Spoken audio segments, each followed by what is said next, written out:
So yesterday, Behaviour announced some upcoming changes to the 2 vs 8 mode, where they revealed that the introduction of bots did not help enough to warrant how frustrating it made the experience for players. The bots did work in order to make the queues faster, as the average time improved by 3 minutes from 18 down to 15 minutes, but many players agreed that bots just made the game mode worse. So the changes they are making are tripling the amount of XP all players get in all modes, increase the blood point incentive for survivors up to 400% in both modes, and reduce the amount of bots per lobby down to 1. Then, on the 17th of February, they will analyze the data from the past 2 days, as well as completely remove all bots from the game mode. It's fantastic that Behaviour decided to listen to the players' feedback and make changes this fast, so that is really appreciated. However, their solution as of now is to make the XP and blood point incentive higher for survivors, which obviously will work as many players in the community still want to grind their characters for prestiges, but I think this solution is only temporary. The main issue I find with 2 vs 8, and something that a lot of players agree on, is that the survivor experience is very limited in this game mode, and the event itself is very lackluster. Due to the nature of the game itself, playing as a killer in 2 vs 8 is significantly more appealing than playing as a survivor. This is the only way to play with a friend as a killer, and the gameplay itself feels different since you are now combining characters in order to do plays that were impossible before, and the killer powers themselves are different compared to the original version for a lot of the killer choices. I'm not talking about you, Deathslinger, Hillbilly or Nemesis. And in the first version of this mode, this was completely fine, as it had the novelty of being chased by 2 killers. The dev said that that version was just a test, so they took a lot of feedback for it in order to improve the mode for the future. Then in the second version, the gameplay for survivors changed. They got a rework of the previous class system, which introduced ultimate abilities that added new gameplay elements to the game, and also they added the ability to flashlight save or pallet save your teammates since killers had to pick you up. So what did they change for this version? Well, there are 2 Resident Evil plants that spawn around the map which can be taken to heal you or remove your cage stages. However, killers can also take them to get a speed boost, so survivors barely interact with this mechanic. That's it. There are no gameplay changes, and something really weird is that there are no new classes either. Considering that this is the Resident Evil event, I find it surprising how we didn't get classes based on the Resident Evil characters, like a trap-based class where you can blast mine generators, or a class where you get flashbangs. In fact, something I didn't see anyone talk about is how there was a leaked class coming to this mode called Meat Shield, which was supposed to allow players to have Death Heart, but it seems like this was cancelled during development or they didn't have enough time to release this class for this version. The point is that outside of survivors facing Nemesis, Wesker and Legion, the last one being a problem for a lot of beginners, the new game mode feels exactly the same as the last version. And what I personally think that is needed is to make survivor gameplay feel unique for this mode. The new blood point incentives are great, and like I said before, they will make queues faster because players cannot resist an incentive, but it feels like an artificial way of making players queue as survivors. Players will only grind this mode like a job instead of playing it for fun like killers do. One of the biggest reasons why Survivor feels so boring and limited is because of how the gameplay is less than in the 1 vs 4 modes, and it makes sense. All that survivors are is just cosmetics, whereas with killers, completely new powers and tactics are introduced, all with their own killer classes too. You have to compare 4 classes total versus 149 survivor perks in the base game added throughout the years. The classes that are in DBD are also very basic compared to the weird and niche builds that you can make with the perks in normal DBD. We have the Medic, which is just a healing build, the Guide, which is a gen rushing build, and personally very boring, the Escapist, which is kinda the meta build, and the Scout, which is the aura reveal one and most unique out of them in my opinion.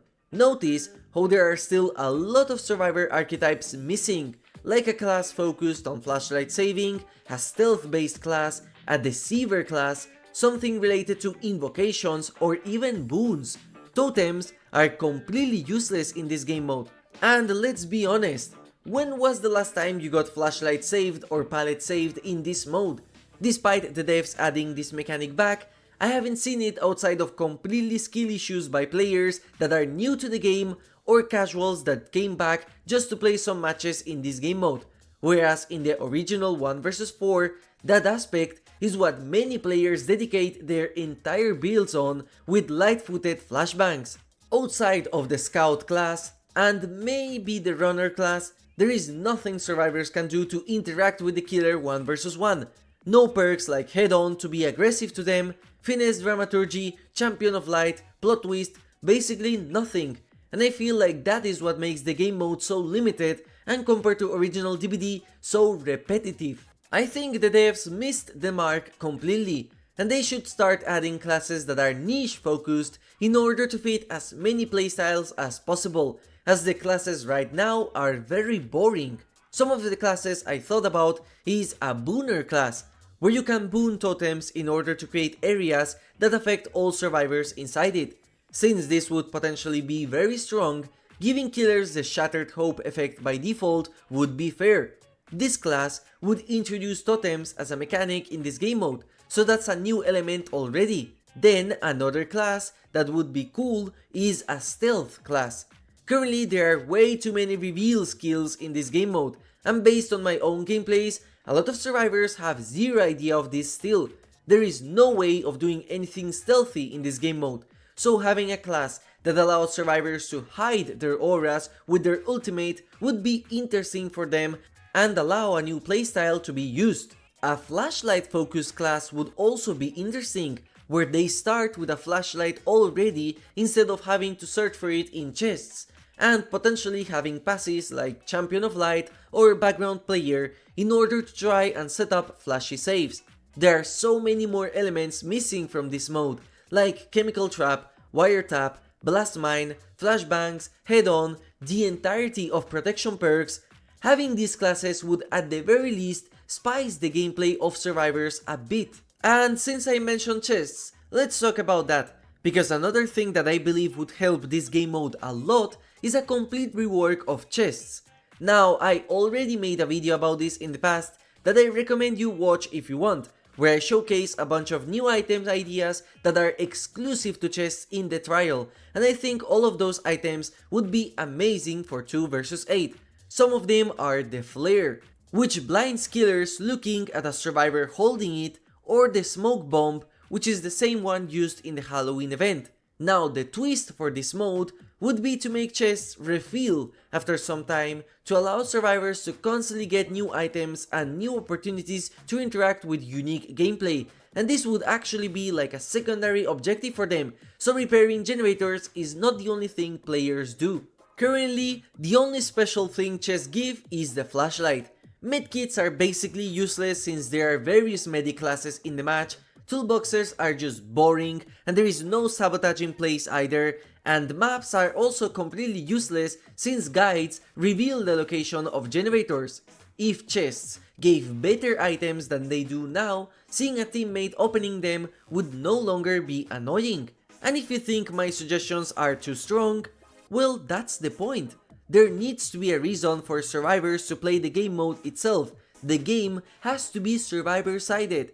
This is the game mode that casuals wanted, where balance should be thrown out of the window, because killers will still play this mode for fun of playing with your friend, as there is no MMR. 2 vs 8 should not be balanced around the absolute top play 1% of the player base. It should be balanced towards the casuals and the beginners. Queuing up as a survivor should be fun, or more fun than queuing up as a killer. The final thing I want to talk about, and this is just a small complaint as I do not care that much about it, but it's related to the licensed event.